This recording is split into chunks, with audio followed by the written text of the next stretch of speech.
মেয়েটা বলতেছে আমিরুল মুমিনিন 6 বছর বয়সে আমি ঈমানকে গ্রহণ করেছি। আপনাদের মনে আছে না নাই? নাই। কারণ ঈমানের কলেমা পড়া আর ঈমানকে গ্রহণ করা দুইটা কিন্তু এক না। বর্তমানে বাংলাদেশে আমরা ঈমানের কলেমা পড়েছি কিন্তু ঈমানকে গ্রহণ করে নাই। রাসূল বলেছেন ঈমানকে গ্রহণ করলে 3 ভাবে গ্রহণ করা লাগবে। ইকরার বিল লিসান, তাসদিক বিল জিনান, আমল বিল আরকান। এরই নাম হলো ঈমান। জবানে বলতে হবে লা ইলাহা ইল্লাল্লাহ, কলিজার মধ্যে ঈমানের জায়গা দেওয়া লাগবে, আমলের মাধ্যমে ঈমান কে গ্রহণ করা লাগবে। আজকে দেখেন ঈমান গ্রহণ করার পরে সবচাইতে দামি আমল, আপনারা বলেন ভাইজান, ঈমান গ্রহণ করার পরে সবচাইতে দামি আমলের নাম কি? এ কথা কয় না কেন? ঈমানের পরে সবচাইতে দামি আমল হলো নামাজ। দামি আমল হলো নামাজ। স্বাধীনতার পর থেকে এ পর্যন্ত যত সরকার বাংলাদেশের ক্ষমতায় আইছে তারা কোরআন নিয়ে আসে নাই, তারা মানুষের আইন নিয়ে আসার কারণে আমাদের বাংলাদেশের মুসলমানের উপরে নামাজের কোনো আইন পাশ করতে পারেনি। জোরে গণ কথা ঠিক কিনা? অথচ আল্লাহ কোরআনই বলেছেন আল্লাযীনা ইম্মাক্কান্নাহুম ফিল আরদ, মুসলমানের মধ্যে কাউকে যখন ক্ষমতার চেয়ার দেওয়া হবে, ক্ষমতার মালিক তো মানুষ না, ক্ষমতার মালিককে। কিন্তু কাউকে যখন ক্ষমতার চেয়ার দেওয়া হবে তার 1 নম্বর দায়িত্ব হলো পদ্মা সেতু নির্মাণ করা, 1 নম্বর দায়িত্ব হলো রাস্তার উপর ফ্লাইওভার করে দেওয়া, 1 নম্বর দায়িত্ব হলো ট্যানেল করা। এগুলো 1 নম্বর দায়িত্ব না, 1 নম্বর দায়িত্ব হলো আকামুস সালাত, নামাজ কায়েম করা। আমাদের বাংলাদেশে গত সরকার অনেকগুলো মসজিদ বানাচ্ছে। জোরে কোন কথা ঠিক কিনা? কথা কন না কেন? আপনাকে রে উল্লাপাড়ায় মসজিদ নাই? এই একটা মসজিদ সরকার বানা দেয়নি? কি মসজিদ? মডেল মসজিদ। আপনারা বলেন তো, মডেল মসজিদে যখন আজান দেয়, আজান দেওয়ার সময় মুসলমানেরা কি বেড়া থাকে না মসজিদের মধ্যে যায়? কথা কয় না? মসজিদের মধ্যে যায়? আপনারা বলেন তো সবচাইতে বড় সন্ত্রাসী কারা? সবচাইতে বড় সন্ত্রাসী হলো আজান দেওয়ার পরে মুসলমান দাবি করে নামাজ পড়ে না, এরাই হলো সবচাইতে বড় সন্ত্রাসী। জোরে কোন কথা ঠিক কিনা? এই যে কোরআন দেখবেন না, কোরআন যদি বাংলাদেশে দেখতে চান, কোরআনের সমাজ যখন চালু হবে আমাদের বাংলাদেশে, তখন 1 নম্বরে হবে নামাজ কায়েমের বিল পাস হবে। জোরে কোন কথা ঠিক কিনা?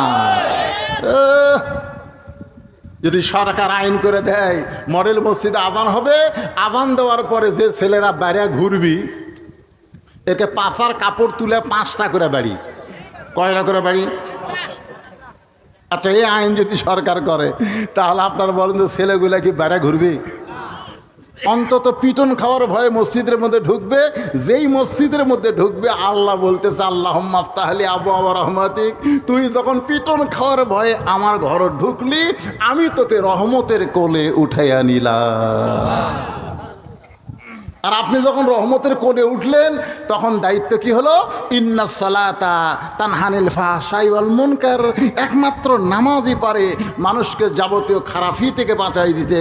আজকে বাংলাদেশে যারা টাকা পাচার করছে, যারা আজকে বাংলাদেশে হাজার হাজার কোটি টাকা বাংলাদেশ থেকে বিদেশে পাচার করছে, এই শালারা কি নামাজি? ফাওয়াইলুল লিল মুসাল্লিন, নামাজি হলেও ফাওয়াইলুল। বুঝেন না? বুঝেন? আপনাকে এলাকায় মসজিদ দোতলা আছে না নাই? এই কথা কোন আছে না নাই? আপনারা বলেন তো, সত্যি করে বলেন, দোতলা মসজিদ কি 5 ওয়াক্ত নামাজের জন্যে না জুম্মার নামাজের জন্যে?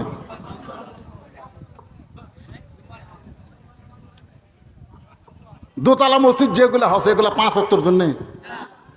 একটা দোতলাও কিন্তু 5 ওয়াক্তের জন্য না, কারণ প্রত্যেক ওয়াক্তে 2 কাতার 3 কাতারই মুসল্লি হয় না। আরে একতলাতে আছে 9 কাতার, তাহলে দোতলা করলো কেন? ওই জুম্মার। আপনারা বলতে শুধু জুমার নামাজ পড়ে, 5 ওয়াক্ত পড়ে না, এরা কি নামাজি? এরা ফাওয়াইলুল লিল মুসাল্লিন। আল্লাহ কয় আমার সঙ্গে যেমন ঠাট্টা করছিস দুনিয়ায়, আমিও আল্লাহ তোদের সঙ্গে ঠাট্টা করবো হাসরে। আল্লাহ বলবে জুমার নামাজের পাঠিরা, এই তোরা কারা রে? তখন হাত তুলে করবে, আল্লাহ আমরাই তো জুম্মা নামাজ পড়ছি, 5 ওয়াক্ত পড়িনি, খালি জুম্মা মারছি। আল্লাহ বলে, রহমান রহিম নামের ওসিলায় তোরকে জান্নাত দিয়ে দিলাম, যা। তখন জুম্মা পাটি সেই খুশি হয়ে মারবি দৌড়, বেহেস্তের কাছে আয় দেখবে দরজার বিশাল একটা তালা। আল্লাহ আমাকে বেহেস্ত দিলেন, কিন্তু তালা যে। আল্লাহ কয় ভালো করে খুঁজে দেখ, চাবি আছে। আর ভালো করে খুঁজে দেখবে চাবি একটা আছে, তালার মধ্যে ঢোকে ঠিকই, কিন্তু ঘোরে না। আল্লাহ চাবি তো পাইলাম, ঢুকালামও, কিন্তু ঘোরে না যে। আল্লাহ কয় তালার মধ্যে 5টা দাগ আছে, তোকে চাবির মধ্যেও 5টা দাগ থাকা লাগবে। এখন তোরা দেখ তো, তোরা যে চাবি ঢুকাইছিস এর মধ্যে কোনো দাগ আছে? আল্লাহ আমাদের চাবি না, তেল তেলা দাগ। বলে কিসের দাগ আল্লাহ? আল্লাহ কয় 5 ওয়াক্ত নামাজের দাগ রে। তালার মধ্যে 5 ওয়াক্ত নামাজের দাগ আছে, ওই দাগে দাগে মিল খাবি, কুট্টুস করে খুলবি। আমরা খালি জুম্মা মারছি, আল্লাহ 5 ওয়াক্ত। আল্লাহ কয় জান্নাত দেখা হলো, ধোকা হলো না। জান্নাত দেখা হলো, ধোকা হলো না। নামাজ যারা কায়েম না করবে তারা জান্নাত দেখতে পারবে, কিন্তু ঢুকতে পারবে না। আসসালাতু মিফতাহুল জান্নাহ। আল্লাহর বান্দারা মনোযোগ দেন। আল্লাহর কোরআনকে যদি দেখতে চান তাহলে 1 নম্বর হলো নামাজ। রাসূল বলেছেন, লা সলাতা লা ঈমানা, যারা নামাজ নাই তারা ঈমান নাই। লা সলাতা লা দীনা, যারা নামাজ নাই তার কোনো ধর্ম।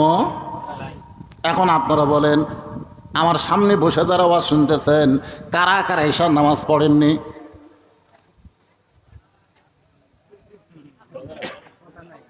না, মনে মনে চিন্তা করে দেখেন তো, কারা কারা পড়েননি? এই যারা যারা ঈশার নামাজ পড়েননি তারা যদি ফজর আগে মরে যান, মনে করেন আপনি ঈশার নামাজ পড়লেন না, ফজর আগে মরে গেলেন, আমাদের মতন কত হুজুর আপনার জানাজাত গেলে আপনি জান্নাতত যাবেন। যেই ব্যক্তি ঈশার নামাজ জামাত আদায় করেছে, ফজরের নামাজ পড়ার আগে তার যদি মৃত্যু হয়, সে একটা মানুষ যদি তার জানাজায় না যায়, ঈশার নামাজের কারণে আল্লাহ তাকে জান্নাত দিয়ে দিবে। আর যেই বেটা এসা পড়েনি, ফজর না পড়ার নিয়তে শুইছে, আর গভীর রাত্রে হার্ট ফেল করে মারা গেছে, 1-8 কোটি মানুষ আর জান্নাত দোয়া করলেও ও জান্নাত পাবে না, কারণ নামাজ বাদ দেওয়ার কারণে সে কাফের হয়ে মারা গেছে। জোরে কোন কথা ঠিক কিনা? বাইনাল আবদি ওয়াল কুফরি তরকুস সালাত। বান্দার কাফেরে পৃথক করা জিনিসটার নামই হলো নামাজ। এখন আল্লাহর কোরআনকে দেখতে গেলে, এই কোরআনকে যদি আমরা গ্রহণ করি, ঈমান গ্রহণ করার ব্যাপারে 1 নম্বর আমলের নাম হলো নামাজ। যেরকম 1 নম্বর আমলের নাম কি? এখন আপনারা কারা কারা ফজরের নামাজ পড়বেন না? হাত তোলেন। এই দিকে কথা কে কয় রে? কারা কারা ফজরের নামাজ পড়বেন না দিকে হাত তোলেন তো দেখি। তার মানে সবাই পড়বেন ইনশাআল্লাহ। আপনারা যদি সবাইও পড়েন তারপরে কোরআন দেখতে পাবেন না, কারণ সবাই পড়বেন আজকে হুজুরের কথা অনুযায়ী 1-8 বার, বারবার মসজিদে ঢুকতে পারবেন না। কারণ মসজিদ ঢুকতে গেলে নামাজ কায়েমের আন্দোলন, নামাজ কায়েমের বিধান আল্লাহর কোরআন দিয়ে বাংলার জমিনে চালু করতে হবে। ধরে কোন ঠিক। 2 নম্বর হলো যাকাত দেওয়া লাগবে। যার উপরে নামাজ ফরজ, সে যদি সামর্থ্যবান মানুষ হয়, তার উপর আল্লাহ যাকাত ফরজ করেছে। 100 টাকায় 2.5 টাকা। জোরে বলেন কয় টাকা? এই মনোযোগ দিয়ে শোনেন, কয় টাকা? যদি কোরআন দিয়ে বাংলাদেশ চলে তাহলে গরিব মানুষ কোনো ধনীর বাড়িতে যাওয়া লাগবে না, বরং ধনী মানুষরাই গরিবদের বাড়িতে ঘুরবে। সোনাল্লাহ খান। যেদিন আল্লাহর কোরআনকে বাংলাদেশে দেখবেন, সেদিন একটা গরিবও ধনীর বাড়িতে যাবে না। কারণ যাকাত দেওয়া লাগবে না চাওয়া লাগবে? এখন দেওয়া না চাওয়া? এখন বাংলাদেশে যাকাত চাই। চাচা আমাকে না যাকাত দিবেন চাচা? চাচা কয় আমার বহু লোক আছে ভাই। আমি দেখি চাচা ই কয় ভাই না দাও। আর কোরআন যখন চালু হবে, 1 ব্যাগ টাকা নিয়ে ঘুরতেছে 7 দিন। যে দরজাতে যায়, গরিব কয় আমার যাকাতের টাকার দরকার নেই, ইয়া কানা বুধু ইয়া কানা আস্তাইন। আমি যখন নাচ পড়ে আল্লাহর কাছে সাহায্য চেয়েছি, ভাই তোর যাকাতের টাকা আমার দরকার নেই। যার কাছে যাই তাই দরজা বন্ধ করে। 7 দিন ধরে 1 ব্যাগ টাকা নিয়ে ঘুরছে, একটা গরিবও দরজা খোলেনি। আল্লাহ কয়, আল্লাহ আমাকে তুমি গরিব করে দাও। এই জাকাতের টাকা এলে মানুষের দরজায় দরজায় আর ঘুরবার পারতেছি না। আল্লাহ বিরক্ত হয়ে গেছে। কয়দিন? 7 দিন। মনের দুঃখে বরফের মধ্যে গেছে, যে দেখে একজন বস্তা পাতার দিয়ে শুয়ে আছে। বেগালা ভাবতেছে, যাক আল্লাহ তুমি রহম করছো, একটা গরিব পাচ্ছি পারে। ওই এখন ওই বস্তা লাগ দেখে বুঝলেন, জোরে সালাম মারছে, আসসালামু আলাইকুম। বস্তাটা লাভ দিয়ে উঠে বলতেছে আলহামদুলিল্লাহ। বেগালা কেন সালাম দিলাম, ও আলাইকুম আসসালাম না কয় আলহামদুলিল্লাহ কেন? বলে 15 দিন হলে এক বস্তা টাকা নিয়ে ঘুরতেছি ভাই, একটা গরিব নেই। তোকে দেখা গরিব মনে করে আল্লাহ শুকর আদায় করছি। আমি ঘুরি ব্যাগ লিয়ে, তুই ঘুরিস বস্তা লিয়ে, তাহলে গরিব গেল কোথায়? আস্তাইনু বিসসবরি ওয়াসসালাহ। দুইজন আল্লাহর নামাজ পড়ে আল্লাহর কাছে কান্দে, আল্লাহ ওই 7 দিন হলে ব্যাগ লিয়া ঘুরতেছে, আমি 7 দিন হলে এক বস্তা টাকা লিয়া জাকাতের ঘুরতেছি, গরিব গেল কোথায়? আল্লাহর পক্ষ থেকে জানানো হচ্ছে, নামাজ কায়েমের পরে জাকাত দেওয়া যদি আল্লাহর হুকুম মনে করে শুরু করে দেয়, ওই দেশের জন্য আল্লাহ রহমত বরকতের দরজা খুলে দিয়ে গরিবের দরজা, অভাবের দরজা আল্লাহ বন্ধ করে দেয়। যখন জাকাত দেওয়া শুরু হয়ে যাবে, আপনারা বলেন তো বাংলাদেশের নিচে খনি আছে না নাই? কটা খনি আছে না নাই? আমেরিকার একজন ভূতত্ত্ববিদ বলেছে, বাংলাদেশের জমির নিচে এত দামি দামি খনি আছে, তেলের খনি, সোনার খনি, কয়লার খনি, বহু খনি আছে। বাংলাদেশ সবচাইতে সমৃদ্ধশালী দেশ, বহু খনি আছে, কিন্তু খনিগুলো এত নিচে, মানে যন্ত্র দিয়ে দেখে 1000 1000 ফুট নিচে। এই খনি তেল তুলবার গেলে, কয়লা তুলবার গেলে যে টাকা খরচ হবি, এখন সেই টাকাই তো উঠবি না, এত নিচে। কিন্তু যখন জাকাত দেওয়া শুরু করবেন, তখন খনিগুলো আর নিচে থাকবে না, আল্লাহ সব খনি উপরে দিয়ে পাঠাবে। সুবহানাল্লাহ কোন না কেন? একদিন সৌদি আরব যারা মুরব্বী এখানে আছে, শুনে দেখবেন, হাজিদের কাছে সাহায্য আছে। এখন সৌদি আরব শুধুমাত্র কোরআনের কিছু আইন চালু করার কারণে আল্লাহ তাদেরকে এত সমৃদ্ধশালী বানায় দিছে। তার মানে খনিগুলা সব নিচে ছিল, উপরে দিছে। উপরে দেওয়ার মালিককে আরো জোরে বলেন। তাহলে এখন বলেন, আল্লাহর কোরআন আমাদের দেখার দরকার আছে না নাই? আর কোরআন দেখবার গেলে কোরআন বিজয়ের আন্দোলন করতে হবে। কোরআন বিজয়ের আন্দোলন যদি আমরা করতে চাই, তাহলে ভালো শাসক আমাদের বাংলার জমিনে, একটু মনোযোগ দিয়ে শোনেন। আজকে এই উল্লাপাড়ার এই এলাকার মধ্যে যে ভাইটা ভালো মানুষ, ভালো মানুষকে আমাদের ভালো জায়গায় পাঠাতে হবে। সংসদ ভবন কিন্তু খারাপ জায়গা না, খারাপ যেরকম খারাপ। আমি একবার বলছিলাম যে ইউনিয়ন পরিষদের চেয়ারম্যানও দাঁড়াবো, তা আমার পাশে একজন কয়, নাউজুবিল্লাহ হুজুর, আপনি একজন আলেম মানুষের চেয়ারম্যান হবেন কেন? আমি বললাম কেন?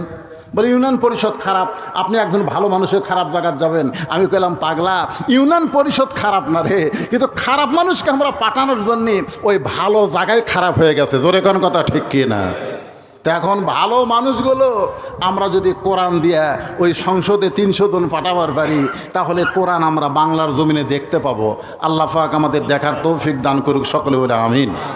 এই যে এগুলো কি?